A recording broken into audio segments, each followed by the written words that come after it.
kingdom of the Father, and of the Son, and of the Holy Spirit, now and ever, and forever.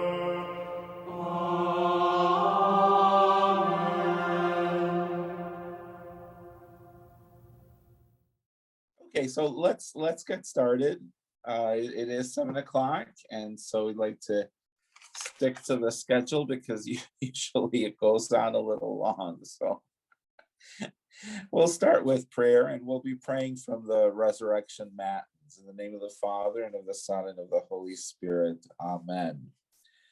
This is the chosen and holy day, first of Sabbaths, King and Lord of days, the feast of feasts, holy day of holy days. On this day we bless Christ forevermore. Christ is risen from the dead. Come on this chosen day of the resurrection. Let us partake of the new fruit of the vine. Let us share in the divine rejoicing of the kingdom of Christ, praising him as God forevermore. Christ is risen from the dead. Lift up your eyes, O Zion, round about and see. Your children, like divinely shining stars, assemble from the north, the south, the east, and the west, to bless Christ in you forevermore. Holy, most holy Trinity, our God, glory to you. Father Almighty, Word and Spirit, one nature in three persons, surpassing essence and divinity. In you have we been baptized, and you we bless forevermore. My soul magnifies him who rose from the dead on the third day, Christ the giver of life. Shine, shine, O New Jerusalem. The glory of the Lord has shone upon you. Exult now and be glad, O Zion. Be radiant, O pure Mother of God, in the resurrection of your Son. My soul magnifies him who willingly suffered and was buried and rose from the tomb on the third day. How divine, how beloved, how sweet is your voice, O Christ, for you have faithfully promised to be with us to the end of the world. Having this as our anchor of hope, we the faithful rejoice. The angel cried to the Lady full of grace, Rejoice, O pure Virgin. Again I say rejoice. Your Son is risen from his 3 days in the tomb. With himself he has raised all the dead. Rejoice, all ye people. O Christ, great and most holy Pascha, O wisdom, word, and power of God, grant that we may more perfectly partake of you in the never-ending day of your kingdom. Christ is risen from the dead. In the name of the Father, and of the Son, and of the Holy Spirit. Amen. So the main reason we're looking at this topic is because Friday is the feast of St. George. And St. George is one of those saints whose popularity in the church dates from the very first centuries of Christianity. And he, similarly with other saints like St. Nicholas, St. John the Baptist, and of course Mary, the Mother of God, these were at one time the most popular saints in all of Christendom. Every family had, a member of the family who was named Mary, John, Nicholas, and George. Those were so popular as Christian names, and that was because of the saints who bore those names. But in recent centuries, St. George has kind of faded into the fairy tale part of Christianity. The story of St. George has become a nice tale to tell children. He's not considered by most Catholics a necessarily relevant saint. They don't really know who he is. So, and I think the saints for us, in order to truly connect with them, we have to know them. they have to be our family before God, or our friends. And so in order to have that relationship, we have to know something about them. And George, unfortunately, other than the story of him on the horse and then the dragon and the princess, most people no longer really know who he is, or what he did, or why he's famous, and why, of course, he's venerated in the church. So the reality, though, this is, I think, a bigger picture to look at, is that perhaps we've changed as a society and a civilization. So we don't have necessarily quite the same understanding of the category that he belongs to socially, of warrior saints, of military. And, and I thought about it last night. I was thinking how interesting that we're talking about this saint in the week when we celebrate his feast, but also in the week when, we've all been following the events in Minnesota regarding, police brutality and the trial there, which is, an extension of military. And, and then today is also the birthday of the city of Rome. According to legend, 2,774 years ago, Rome was founded by Romulus. And this is where, the tradition of warrior or soldier saints begins. It begins in Rome, in the Roman Empire. So just as a little bit of a general introduction, I'll give you a little bit of information about military and Rome. And it's a very different understanding. You have to listen to this with an open mind, because it's a different form of military than what we know. While we have great respect for our military, and especially in the United States, we celebrate and remember those who have gone to war, those who have given their lives, those who are protecting our country. We remember and commemorate and celebrate them regularly. And, and it's very much a custom to even express that gratitude directly to military. I've seen that many times, in like the airport, where people are speaking with some of the men and women who are in uniform. So we do understand military and its place and its importance within society.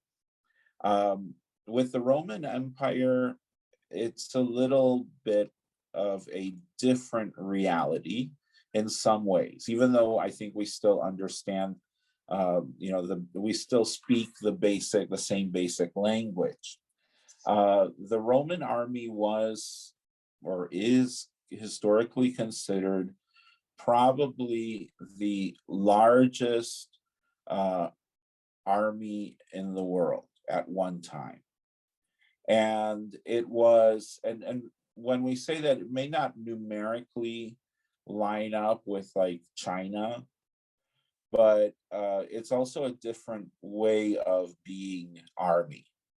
And so, and that's one of the realities. The other thing too is, according to the percentage of the population, so the Roman army was a significant portion of the population of the Roman Empire.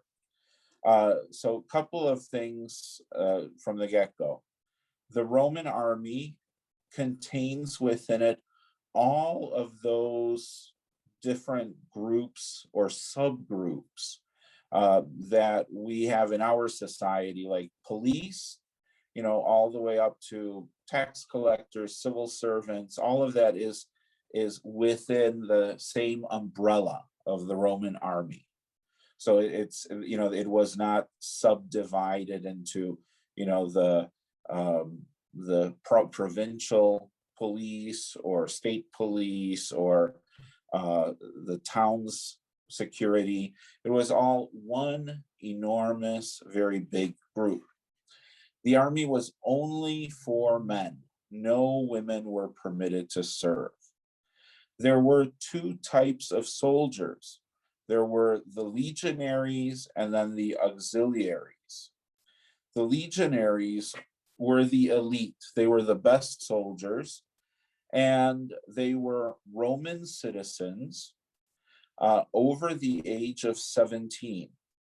When they enlisted, they had to be at that time fighting fit. It means that they had to be, when enlisted, already ready for battle. Men who were short or who were in a weakened state were rejected. They served, now this is the big surprise, they served for at least a 25-year stint. So this was not a draft or a short period of service, but rather this was for a career. If, this is the word, if they survived their military tenure, they received upon retirement money or land for farming or a combination of both. Very often retired soldiers retired to military villages that were called colonias. The auxiliaries, so the other part of the Roman military, was comprised of non-Roman citizens. And they were paid 1/3 of what the legionaries received.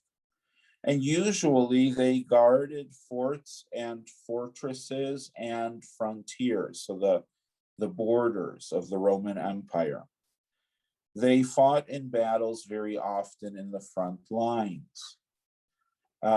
In addition to this, when there was some major military event or an invasion, so local people would also add themselves to the ranks of those who were fighting.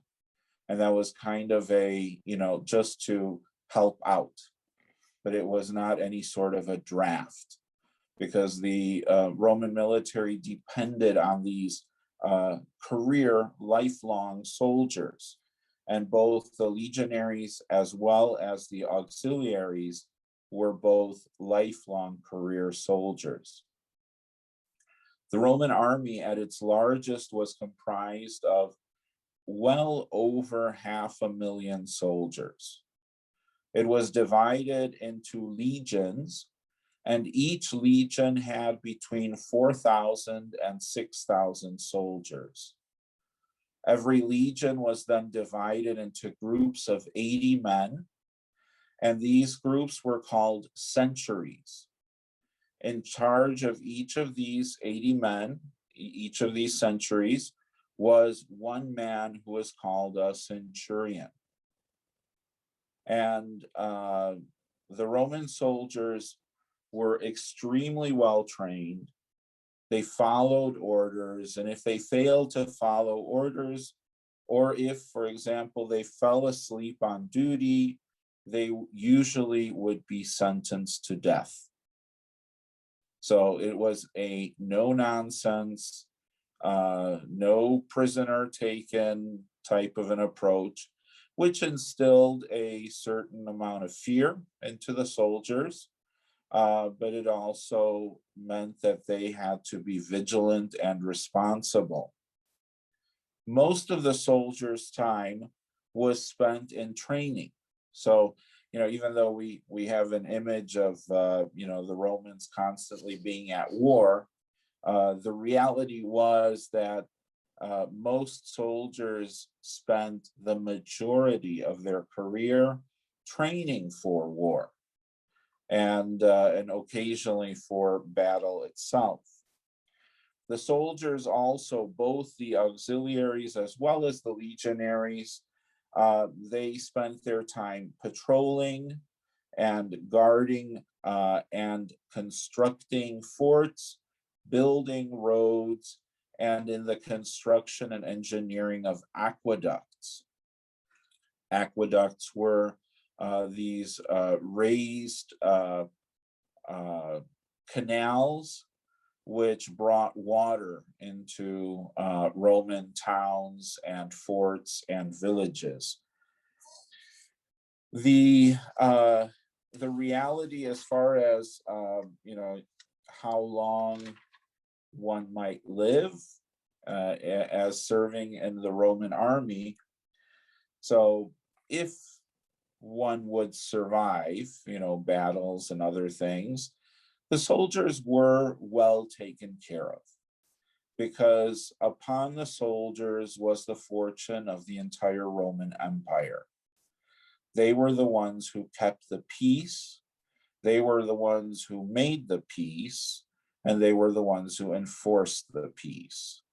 And without if the Roman soldiers were not taken care of, then of course there would have been revolts and problems for the rulers of the empire. And so the Roman soldiers were taken care of very well. Becoming a Roman soldier for many Roman citizens and non-Roman citizens was a way of bettering themselves, to get out of the simpler life or the poverty of their families. So although you still have the structure of classism, of families who are well-to-do, and some of them are also in the military, the fact of the matter is the majority of the Roman soldiers, both again, citizens and non-citizens alike, were of more modest background. And so it was kind of an even playing field for those who joined the armed forces, and they could progress according to their capabilities, not their social standing, not the money that they came from or the last name that they bear. So because, to be a good soldier was not something that you could buy or that you could get into because of your family's power. You had to actually have the skills to be a good soldier, a good leader, a good fighter, etc. So in the 1st and 2nd centuries, the typical life expectancy for men and women in the Roman Empire was 41. So it's quite young. Those young men who entered the military were usually between the ages of 18 and 22, meaning that after 25 years of service, because that is when you were entitled to retire, you would be between 43 and 47 years old, hence having lived well past the typical life expectancy of Roman citizens.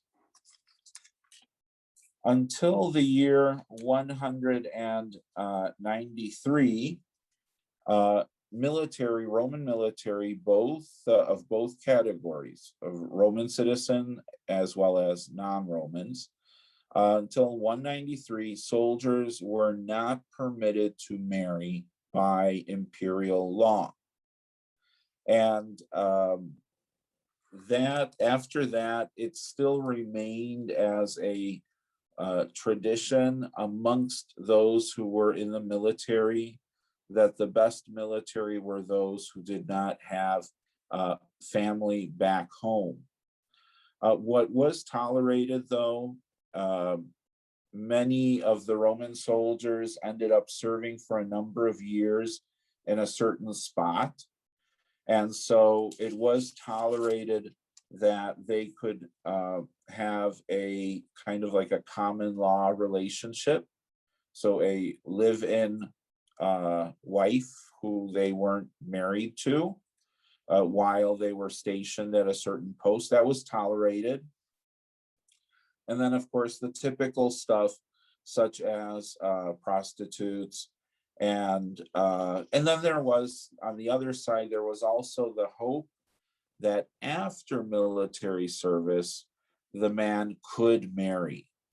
And because retiring from the military meant having certain comfort financially and stability and owning land, it would make the prospects of a retired military official in his mid-40s, it made it quite possible for him to marry a younger woman and still have a family. But typically, and most ideally, marriage was not permitted and then was later frowned upon. What are some of the ideas behind that? Well, I mean, you can imagine. I think there is the thought that if a man would be serving his country and yet have his emotions tied up with realities at home and missing a wife and children, that the soldier would not be as effective, that his attentions would be divided, and that he would not be fully focused on, the security and the defense of the empire. Just as a note, since we did speak about this in previous webinars, Constantine, whose mother Helena found the true cross. So Constantine's father was also a military leader. His name was Flavius Constantius, and he was stationed for a time in an area of what is now Yugoslavia, and there he met Helena, and so Helena was his common law wife, since he could not get married. So they kind of made, the story goes that they made an arrangement that he would marry her. And so with the difference that was made there wasn't that they were just living together, but that they had made vows to each other. And the Romans took these kinds of things very seriously. So when a commitment was made, even if it wasn't made in a temple or, blessed by a pagan priest or whatever, it was not done as an official wedding. But the fact that a promise was made, and always when a promise was made, it was put in the context of your family gods and the people who are protecting your home and where you live and who are protecting your career as a military soldier. So these vows were taken seriously. And so when Flavius Constantius eventually did come to the Roman court, the leaders, the politicians around him, told him that his girlfriend Helena was really not worth his status, and so they were able to quietly dissolve that marriage, because one, it wasn't really a marriage, it wasn't like fully a marriage, and then secondly, it was just within that context of military common law wife, and then it became difficult to dissolve, and so that's when they said, well, they weren't actually married, but Helena was a prostitute. So they tried with everything possible to discredit Helena so that she would have no claim, her son would have no claim to the throne, which anyway, as we know history, he did claim the throne. So that's an interesting, we see that already, like in the lives of one of our saints also. So the soldiers in the time amongst the people of the Roman Empire, be it the people who were Roman citizens or those who were not, soldiers were respected. They were the strength behind the imperial power. And actually, without these soldiers, the imperial power was nothing. So the emperors ruled, through religion and superstition and fear, but they needed, in order to be effectively ruling over the empire, they needed the military. Now, being military was not just something that you would choose to do. It wasn't simply a matter of, I have limited prospects in my future, so this looks good. You could not really do it that way, because you were giving your life essentially for the defense of the empire and the emperor. And you had to be ready to die. And, and if you have just someone who is doing a job, then they will never have that depth of commitment. So they will never truly give all their being and life for the emperor and for the empire. And this is where I think we start to see a little bit the difference between what we're familiar with when it comes to the military, because there is a little bit of a separation already. Military today have their own families. Some military live on base, some military live off base. It can be a 9-to-5 job. There are different responsibilities within the military. So we see a different version of it. Whereas the Roman version is an all or nothing. It's basically, if you're not all in, then you're not in at all. And how this impacts the early Christians. Well, the early Christians were on the receiving end of a lot of violence, thanks to the military. They were enforcing the emperor's disdain for Christianity. Many of the Roman emperors looked at Christianity as a religion of weakness, because at least, and they looked down on Judaism, that's for sure. And however, they were able to exact from the Jews all different kinds of taxes. So the Jews were able to exist within the Roman Empire and even within the city of Rome, and where all the citizens of the city of Rome, and many Jews were also Roman citizens, the citizenry of Rome had to offer sacrifices for the well-being of the emperor and the empire and the military. The Jews were able to pay a tax so that someone else would do it, and they actually weren't doing it themselves. And they also weren't complicit in the idolatry by literally them paying someone to do it. They paid the Roman government, and then the Roman government paid someone. So they weren't directly, because that was the other thing. By giving money to someone else to commit sin, which would have been idolatry, they would have been complicit. But by paying it in the form of a tax to the government, and then the government does what it wants with it, which was to offer sacrifice, they were no longer directly complicit in that sin. And so at least the Romans were happy with the Jews being able to pay these taxes. But the Christians, they didn't even know who was Christian. They were rounding up people. Some were Christians, some were not. They were looking for those who were Christians.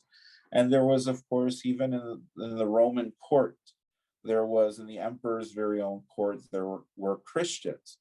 So the military was a part of the engine of persecution that arrested and gathered early Christians, and then took them and made them a spectacle.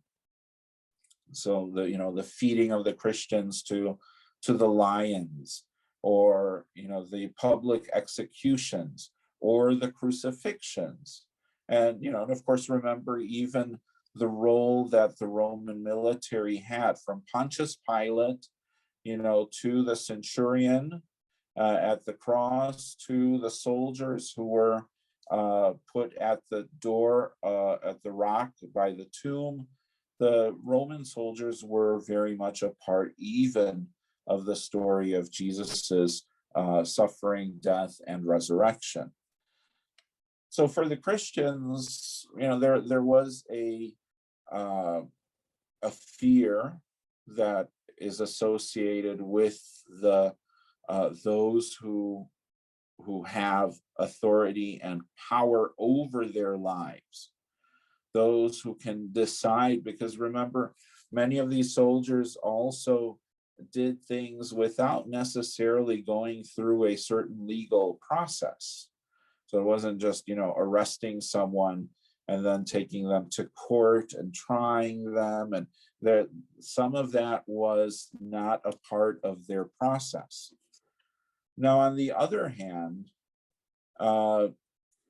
many of the people who had come to Christianity, especially those who were citizens of Rome, people like even St. Paul himself, recognized the importance of the military. And they also, when looking beyond, the violence and the persecution, they saw within the ranks of the military many men who were very faithful to their government and to their emperor, who were completely dedicated, who were strong-willed.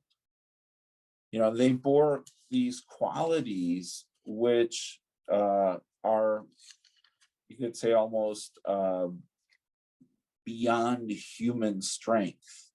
That's not talking specifically about the strength of the physical strength. It is about the moral qualities, the ethics, the steadfastness and the dedication of these men who lived a life. They gave up much. They gave up having a family. They gave up their own families from where they came, and they gave everything to their nation, to their country, and to their emperor.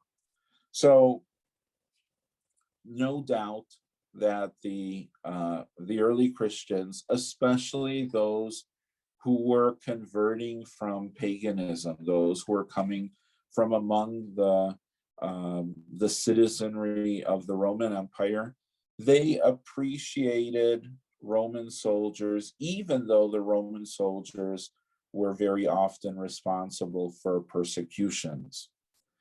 And I think also the other comparison that happens is comparing the soldiers, the military or the warriors, to the archangels. I think in the mind of the church, there was also that, we see the Archangel Michael very often dressed in military garb. And so some of the qualities of the warriors and the warrior angels kind of intermingle. And so, and then of course with the angels are close to God. They are in immediate proximity at the throne of God. They protect him. Wherever they go, they bear his name. So, when an angel appears to someone, it is as if God himself were there. And these were exactly the same ways that the military were regarded. The military represented Rome, represented the emperor. Certain military carried the emperor's seal. And when they held up the seal or the banner of the emperor, everyone had to bow or to genuflect before them. So, they were, in a sense, proximate or close to the emperor himself. And so I think there's a little bit of an ebb and flow between those ideas of the military, the warrior angels, as well as the warriors, the soldiers of the Roman Empire. So then, how do we come to this group of military, of soldiers, who become a group of saints so beloved in the early church? So the way that they're depicted is usually in the garb of military. And being military is not the reason for their sainthood. It's usually that most of them were martyrs. The majority of the soldier or warrior saints that we venerate, they come from the period of the 3rd and 4th centuries, with the largest group of military saints coming from the persecution under the Emperor Diocletian, which is right at the turn of the 3rd to the 4th century. Although the details differ for each of these saints, their lives often follow the same path. And that's what we're talking about with Isabel before, that there is Saint Expedidus, but there's also Saint Christopher, there's Saint Florian, there's Saint George, there's many different military saints, and they have their lives line up on certain details. Firstly, that they were Roman soldiers who convert to Christianity. Secondly, at some point in their military career, things begin to conflict with their Christian faith. And very often, those points of conflict are the sacrificing to idols and the persecution of fellow Christians. Thirdly, when they publicly confess Christ, most undergo horrible sufferings and torture. And fourth, they are ultimately executed. The stories also line up in other ways. It seems that they are more tortured than the average Christian martyr because they are considered traitors, that somehow their Christian faith has now put them against the pagan gods of the Roman Empire and the Roman army. And so their sufferings are multiplied because they who have been so close to the heart and the brain of the Roman Empire, their abandonment of the ideals and the religious identity of the military makes them more hated than just an apostle or just another Christian on the street.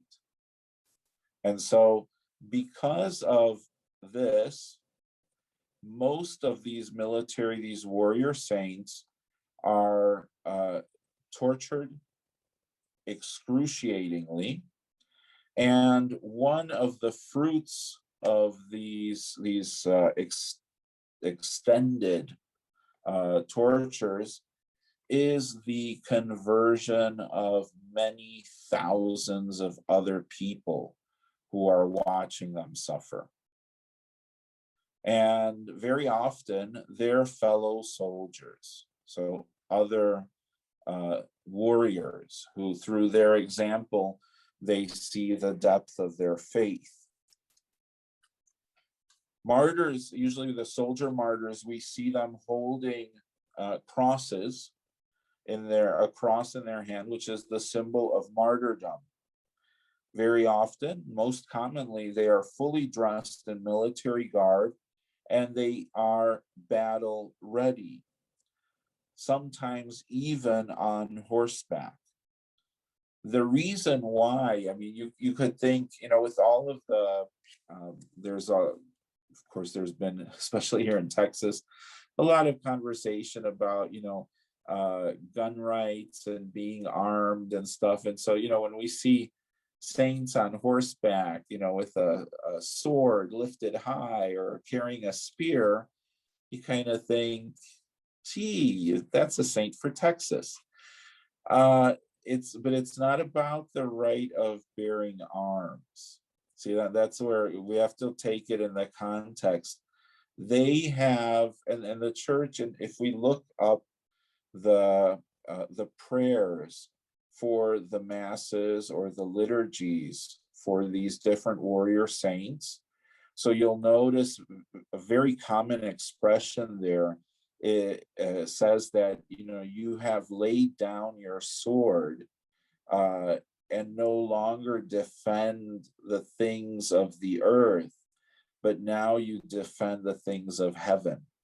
You fight against the evil one, so they, in the depictions we see, like in St. George is very prominent.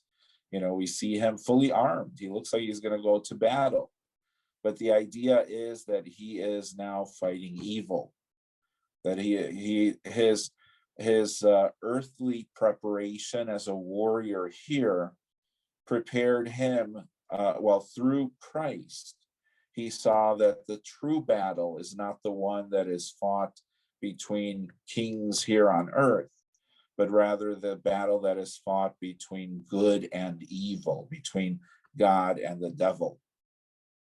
And so their arming has nothing to do with the right of bearing arms. It has nothing to do with those things which here are, a political thing and have absolutely no relationship to these images, which we see and which sadly I have seen used for, to make a point when it comes to some of those political issues of bearing arms.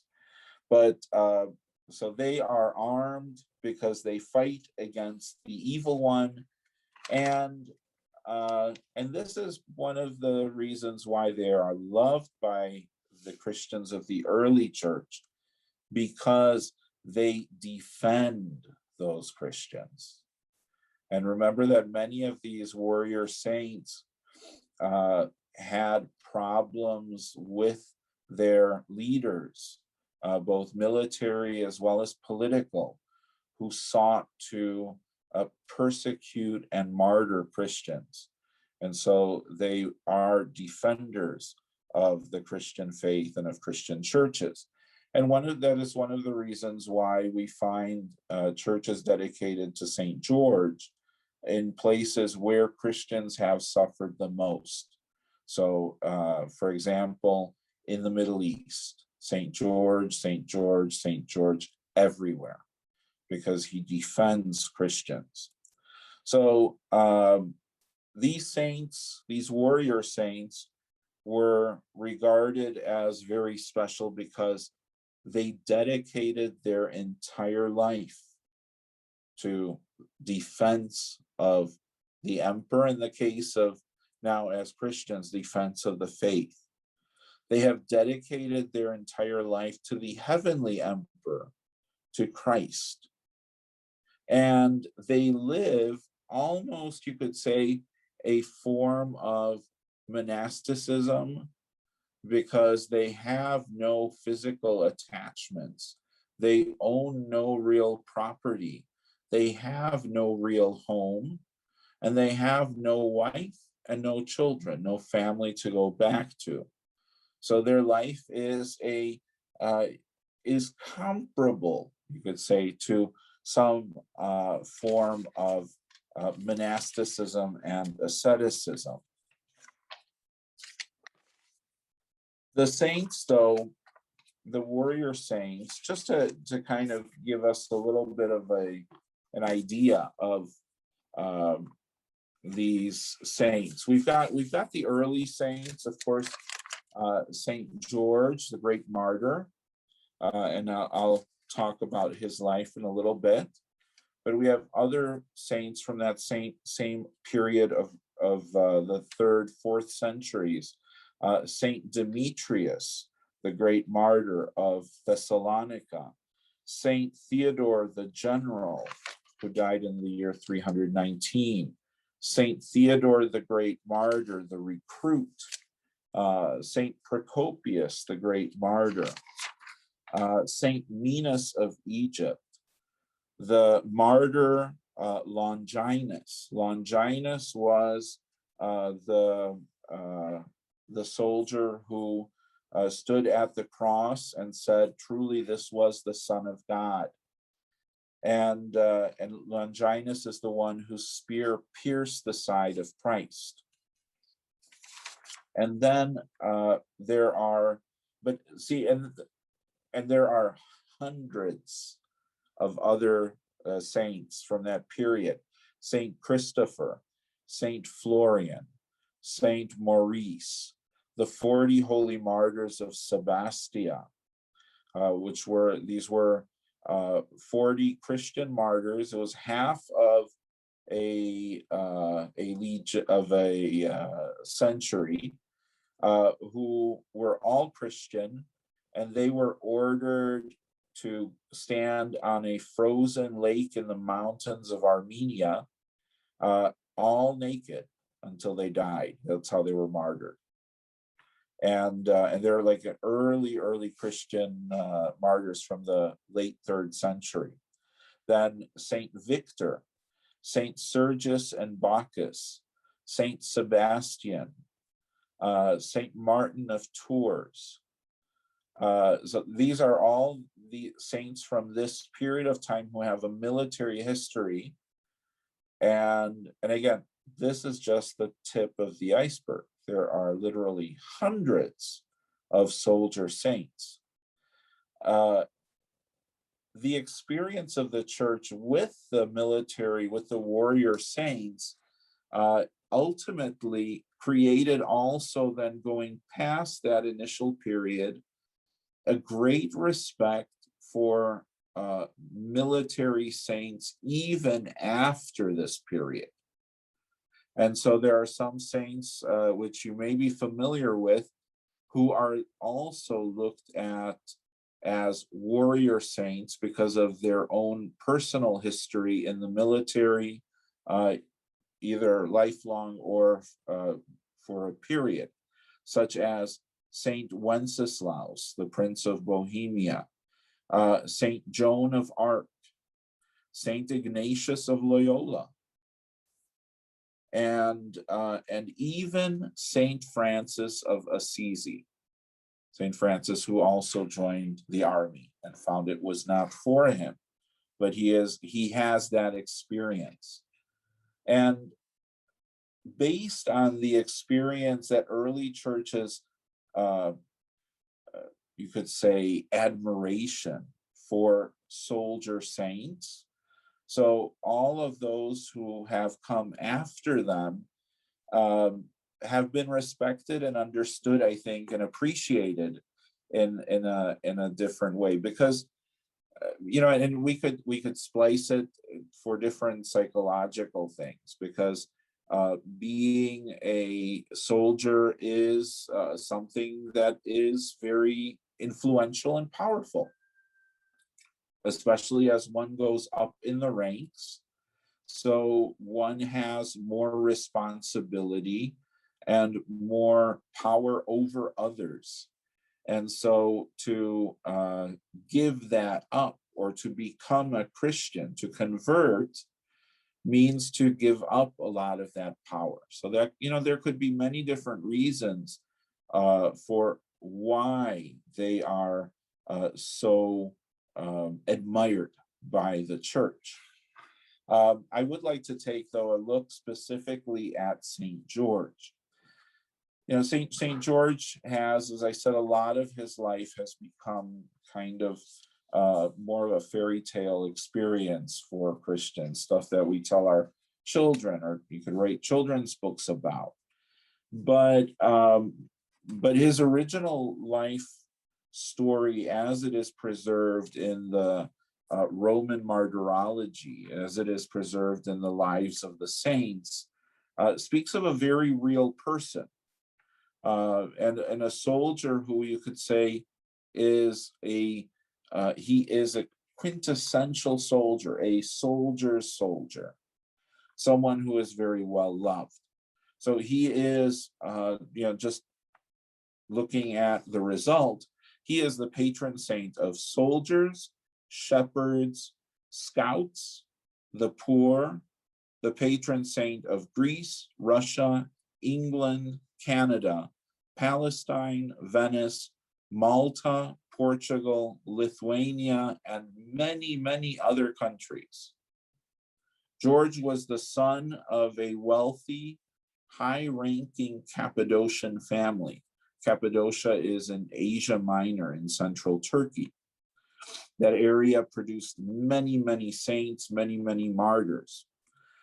George was born in the 3rd century, and he lost his dad when he was 10 years old. His mother, Polychronia, who had become a Christian secretly, she returned to her native land, which was Palestine. And she took 10-year-old George with her and decided to raise him there, because unfortunately Cappadocia was still a very Greek pagan part of the world, and she realized that she could not raise him successfully Christian within that context. And so taking him back to her homeland, to the Holy Land, the place where Christ was born, she was able to instill in him virtues and qualities which came directly from the Gospels.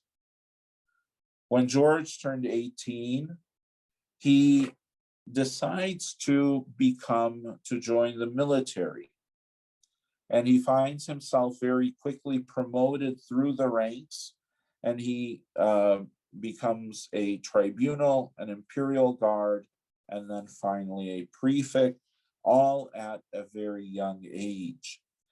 He returns to Cappadocia after a very successful military campaign, and in the town of Attalia, in the province of Pamphylia in Asia Minor, he frees the local king's daughter, who was to be sacrificed to a wild beast.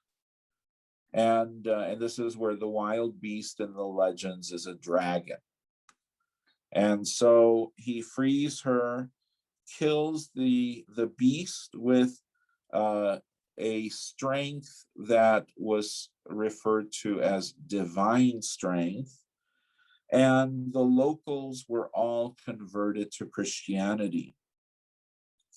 In around the year 304, the Emperor Diocletian began another great persecution of Christians, and he summons all the leaders, the military rulers, to the town of Nicomedia, where he issued anti-Christian laws and decrees. George was very uncomfortable with what was happening against his fellow Christians, and he decides to publicly, in the presence of the Emperor Diocletian, confess his Christian faith. And so he proclaims himself to be a believer in Christ, and he gave away everything that he owned. He freed his slaves and then returned to the court and addressed Diocletian and reproached Diocletian for the shedding of innocent Christian blood. So he went up to the emperor and to his face told him that he was wrong for what he was doing to the Christians. Diocletian immediately ordered George to be interrogated for his insolence, and George replied to Diocletian in these words, "I believe in Christ, he who is the true God."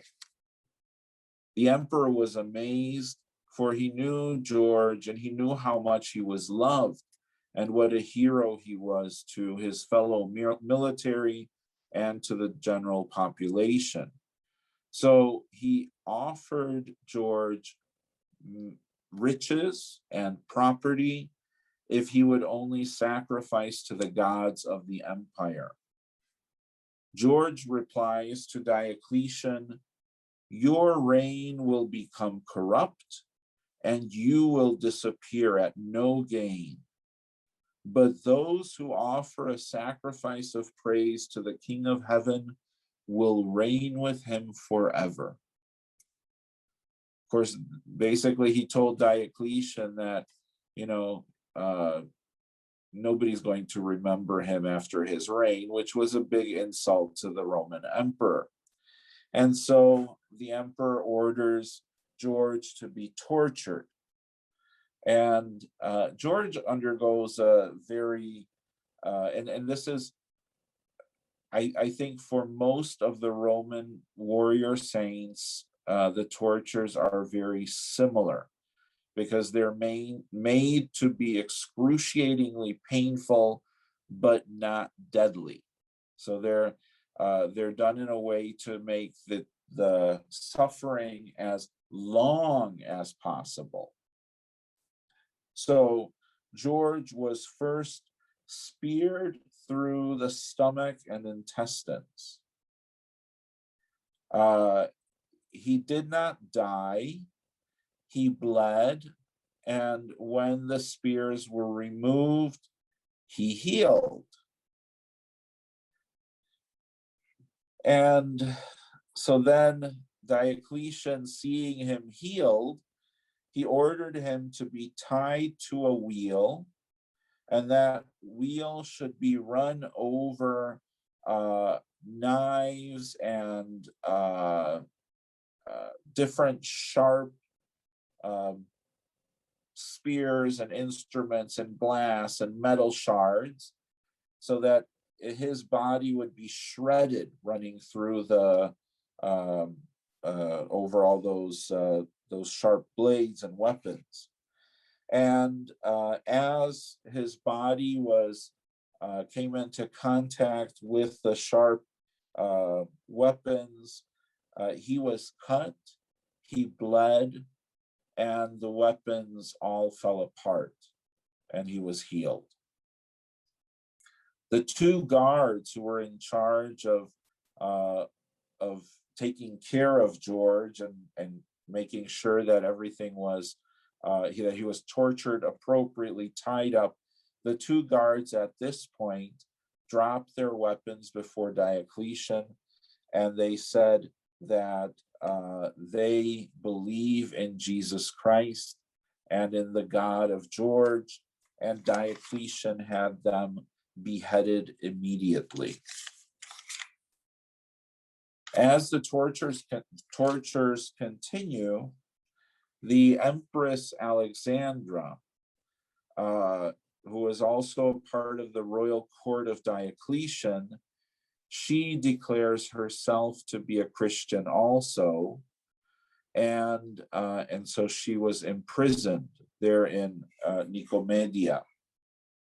Then George was tossed into a pit of lime and left there for 3 days so that the chemical would eat him alive.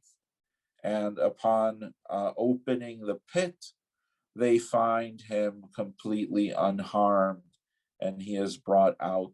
And of course, that's another, 3 days in a pit that is enclosed, that is covered with a stone. It's a resurrectional image. George then was ordered to walk in shoes that were studded with nails, and nothing happened to him. The more Diocletian tortured him, the more he made him suffer, the more people were converting to Christianity. And so Diocletian was becoming a bit enraged. Many people, because of George's position as a soldier, and because remember also that there is within the military, even today, there is a very strong sense of community and brotherhood. And so many of the military, his fellow warriors, were closer to him than his own family. And so he was not kept as some common criminal, but he was taken care of, looked after, because he was loved by the brotherhood that he belonged to. And so in the time that he spent in prison, many people were permitted to visit with him. And those who visited him, so they left from the jail and they were converted to Christ. Even a magician came there and he was kind of invited by Diocletian to poison him. And the magician tried to convince George to drink of his poison, but George instead spoke with him, and he converted the magician, the sorcerer. And when the sorcerer returned to Diocletian and told Diocletian that now he too was a Christian, so Diocletian had him executed immediately. Finally, Diocletian calls George to Apollo's temple, and in the hopes that finally George would offer sacrifice.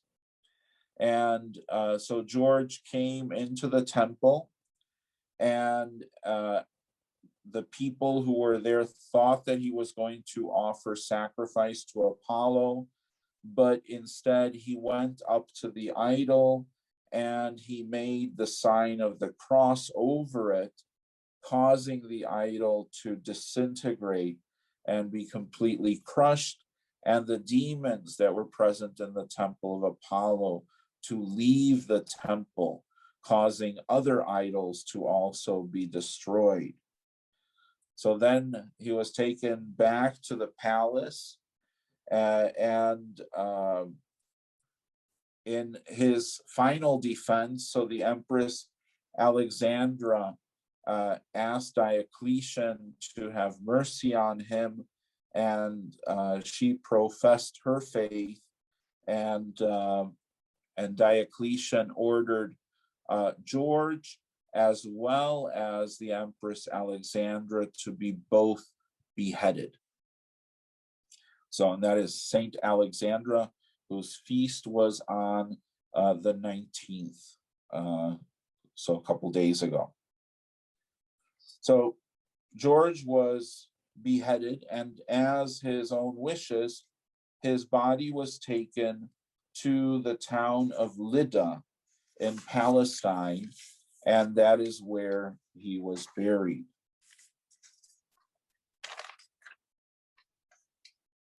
George after this becomes one of the stops for pilgrims going to the Holy Land. Lydda, which I think is called Lod today in Hebrew, is in Israel right outside of the city of Tel Aviv. And his tomb is still there in the church dedicated to him.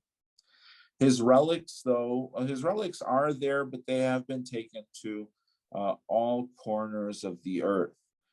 George is the patron saint of, as I said, many different countries, many royal families, and you can see the connection because, he is a saint for royalty. His dedication to the emperor as a soldier and then the emperor of heaven, Jesus Christ, is a quality to be emulated by those who do protect royal families. So, for example, the royal family of the United Kingdom has a very special connection to Saint George, as well as many others. But George, I think, is one of those saints. It would be worth it for us to reconsider and reclaim him, because I think as a saint, the qualities that he has in living, what we would say is a secular life, because he was not a monastic, he was not ordained. We know very little about even his own upbringing within the church. We know only what we know about his mother and the values that she instilled in him. But as a model of life and Christian living, I think there is a lot that we today can take away from his example and his mother's example in instilling these virtues. Because this is someone whose word and whose deeds, his actions, his life, they emulated the faith. His character, his decision making, the way he lived, the way that he completely integrated his service to country, his service to God into his everyday life I think it's of great value even for us today, because it's not just about some guy sitting on a horse fighting a dragon. It's not a fairy tale. It's about someone who has made a decision to follow Christ in the fullest sense of that expression of discipleship and apostleship. So that is my my little introduction to the person of Saint George as one of the examples of military saints. But as I said, remember that there are many, many others. We're familiar with like Saint Christopher, the patron saint of travelers, the one who we see in images that he is carrying the Christ child across a river.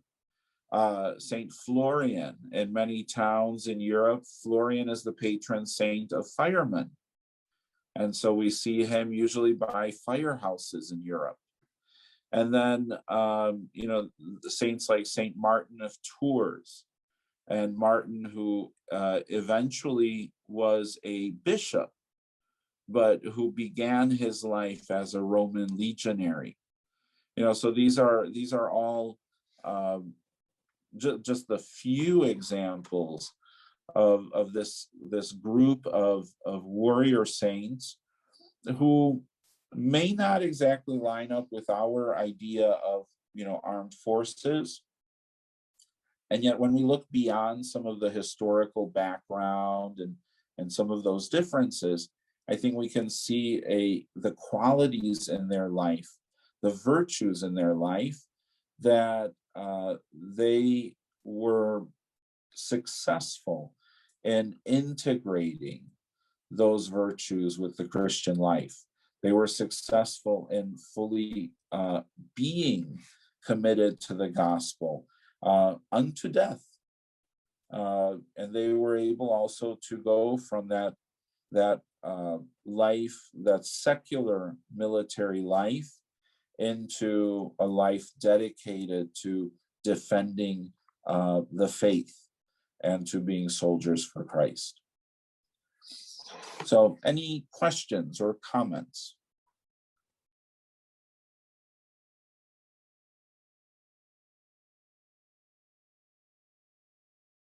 Yeah, there's always going to be some overlap.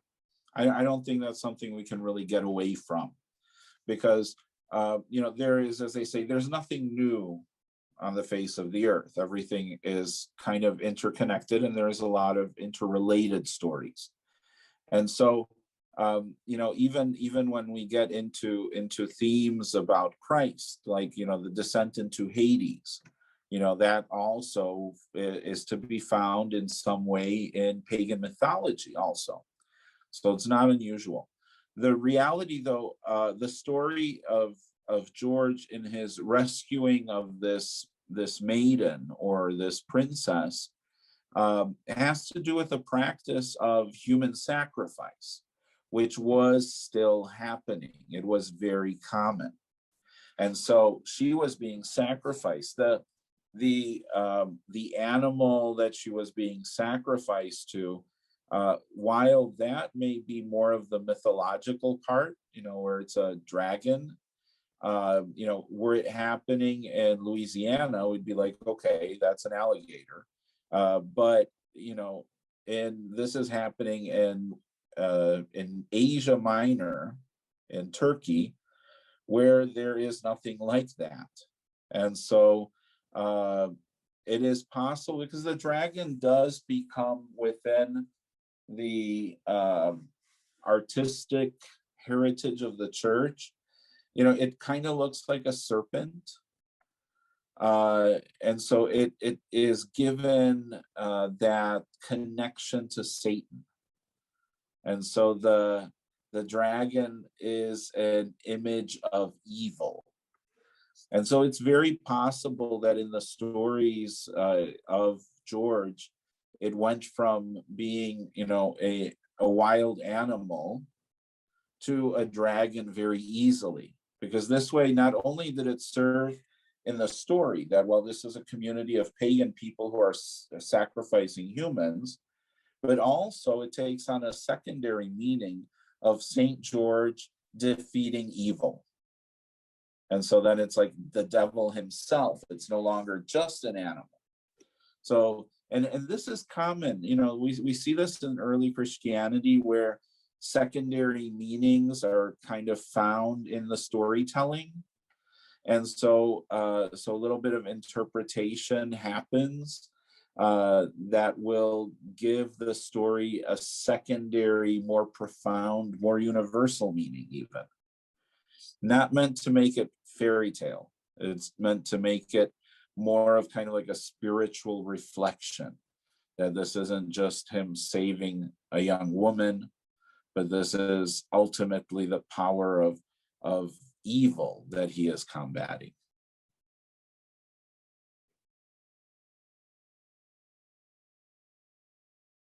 Well, life expectancy in the Roman Empire, and the Roman Empire, basically we're talking about into the 5th century. So the life expectancy was 41, and that's taking into account everybody, Roman citizens, not Roman citizens, obviously people who were well-to-do and who had, access to, better health care, hygiene, cleaner foods, cleaner sources of water, would live longer. But the Roman Empire was made up of, rich and poor, and a lot more poor. So generally speaking, early 40s was kind of the average when you put all that together.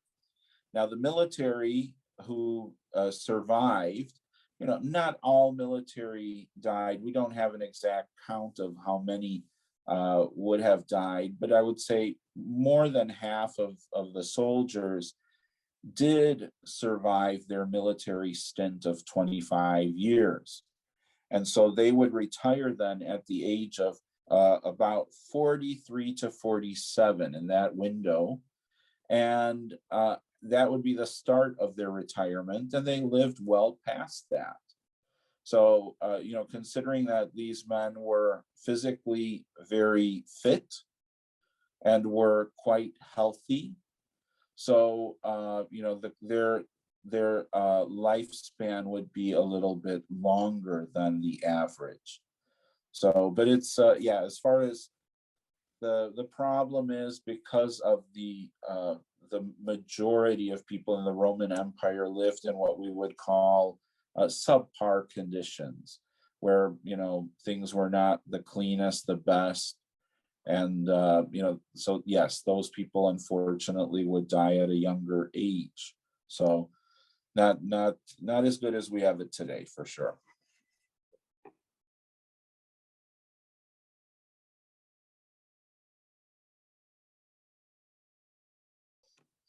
The George is I think a very interesting saint for many different reasons. And I think the idea of protection and of having a saint that we look to for not only for assistance in time of need, but also for safety. Someone who is strong, someone who can, is a symbol of power, and who has gone from serving a worldly emperor to serving, the throne of God. So he's in a sense almost like a human angel. So I think there is much to look at. But when we read his story also, like I found fascinating, we do have some preconceived notions, and if there are many different generalizations like about military, and so we see them as being perhaps sometimes a little too brash or too focused on physical strength, and there are things that we kind of see as the military persona. And I thought what was remarkable in reading George's story, I found one of the things that I found to be most beautiful was the fact that when he was in his cell in prison, that he was receiving people who were coming to visit him. And these people were not people he knew. They were mainly people who had seen him suffer. And they had heard his words to the emperor. And so they came to ask him about his faith. And so here is this man who knows he is going to die. He knows that Diocletian is a crazy, nutcase, power-hungry Roman emperor. And yet he is sitting in the jail cell awaiting his death and evangelizing people who are coming to him. So it's like, it's a very unmilitary type of a thing, to see him seated there and talking to them about his faith in Jesus Christ. And the stories, the life of St. George says that, as these people left, he sent them to find priests so that they could receive instruction and be baptized. And it's like, that's really beautiful to see. There's such a complexity of virtues and gifts in this one man. And of course, many miracles too. That's the other thing. George was well known as a patron saint whose intercession delivered many people from their suffering and from their difficulties. And it's interesting too that, like, when we see Christianity spreading, so in different countries, among the first churches dedicated in among these people. So I had mentioned, Saint Wenceslaus as a military saint, and in Prague, the one of the first churches, one of the oldest churches in Prague, which is in the castle, on the castle grounds, is the Rotunda of St. George. And when you go to Kiev in Ukraine, when Christianity arrived there in the year 988, in the early 990s, they were already building a church to St. George. So and that's just, we see that in Britain, we see that in many other parts of the world. And of course, if we look at like the churches in the Middle East, so many of the cathedrals, the Orthodox Cathedral of Beirut is St. George. The Byzantine Catholic Cathedral of Beirut is St. George. So in many of these cities, we find George over and over and over presented to us for veneration. I do want to share some photos that I did find. Talking about the early churches of dedicated to St. George is this here, which is, again, it is a Rotunda church that was built in the 4th century in the city of Thessaloniki. And in it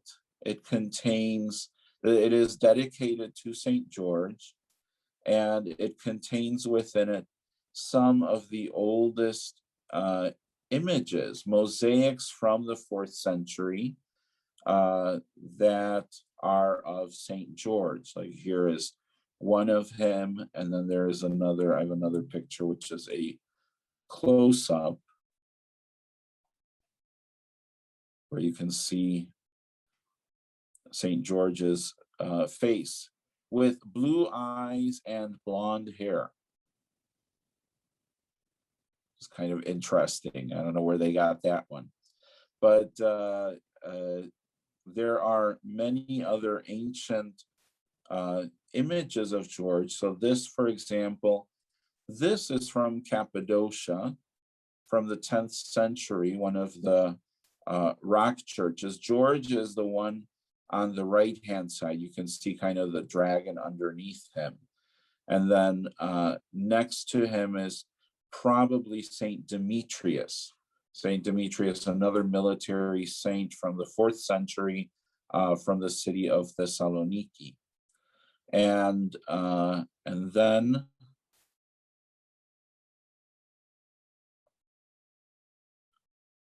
this here is George in, and this is a mosaic from the 12th century, and it depicts George in what would be called ceremonial garb. So he, it's not just seeing him in military. He was, after all, an official of the Roman imperial court. And so, for battle, he would be depicted in military garb. And then for formal events in the royal court, we would see him then in those kinds of more sumptuous robes. And in this icon, we see him in military garb with the spear and with a shield.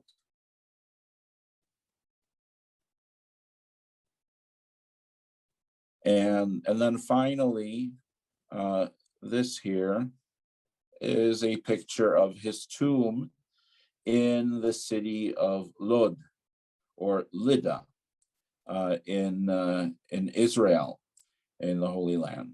But it is actually in the Israeli-controlled part of the country, right by the airport in Tel Aviv. And it's still a place where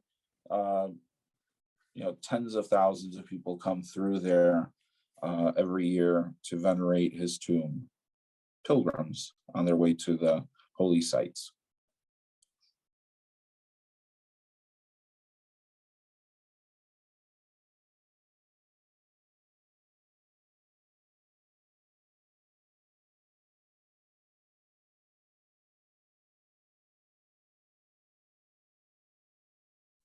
Well, and as far as the responsibility of the soldiers, this was, although George being Christian was a specific reality, there were other soldiers who were either traitors or who had deserted, or who did not, they didn't do as they should have according to orders, who were executed. That was a part of the military life. So if you did find yourself under the influence of, something else, be it, another power or your own ambitions, there was a chance that you would be executed. So for the soldiers, I don't think it was a completely foreign reality. They knew that there was the possibility that one day they would be called upon to execute one of their own brothers, but they had to look at it as a weakness. That with George. So I think it was a little different because it was about faith and faith in a higher power, and people were afraid. That's one of the funniest things that we see in the records of the Roman emperors is just how superstitious the emperors were. That there were emperors who literally were told by their advisors that in their royal household they had Christians. And the reason why they were so unpopular as emperors was because the gods were punishing them for harboring the worshipers of Jesus. And so they did then purges. They went around in their homes trying to find out who of their staff was a Christian. So it was almost like a witch hunt for Christians. But and it was because there was a lot of superstition. And so the Romans believed in fate. They believed that, you don't win necessarily by your own skill, but also by the help of the fates, who were plural. And so, they if somebody told them, well, your general is working against our gods because he believes in another god, then of course they're going to take that as a negative reality that somehow will make them lose. It's going to anger the gods of the Romans. So it's a complicated state of mind, definitely, for the soldiers.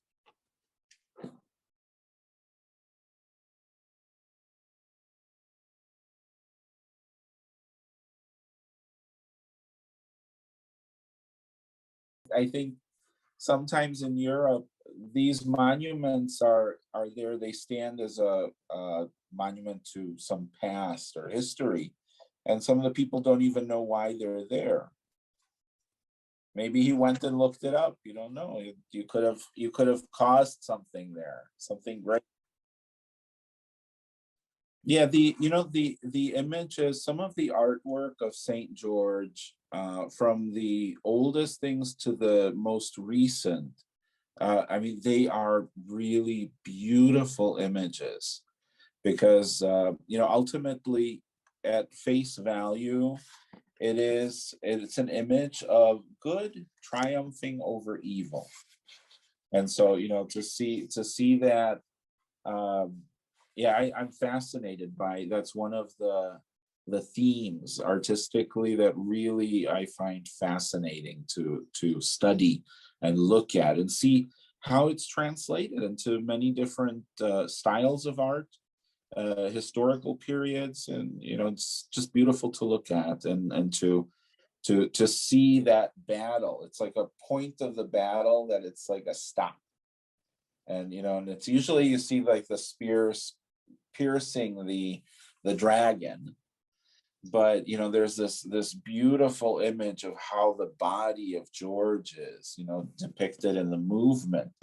It's symmetrical in the balance and between good and evil, this ultimate standoff right there. So yeah, I love to study those images.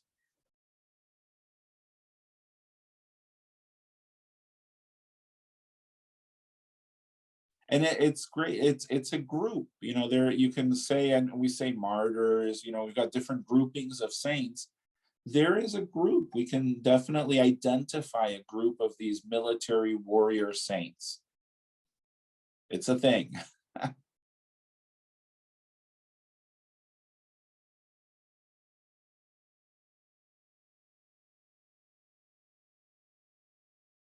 Well, I'm in the works of, I think we're gonna try to have in September a in-person conference on Saint Joseph.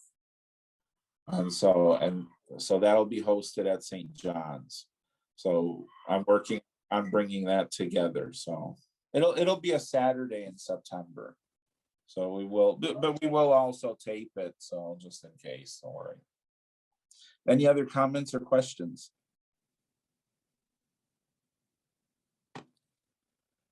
Well, thank you for your attention this evening. Next week, we will be looking at the prayers for the deceased, how we remember the deceased, and intercessory prayer, all of these details which are a part of how we pray for the dead.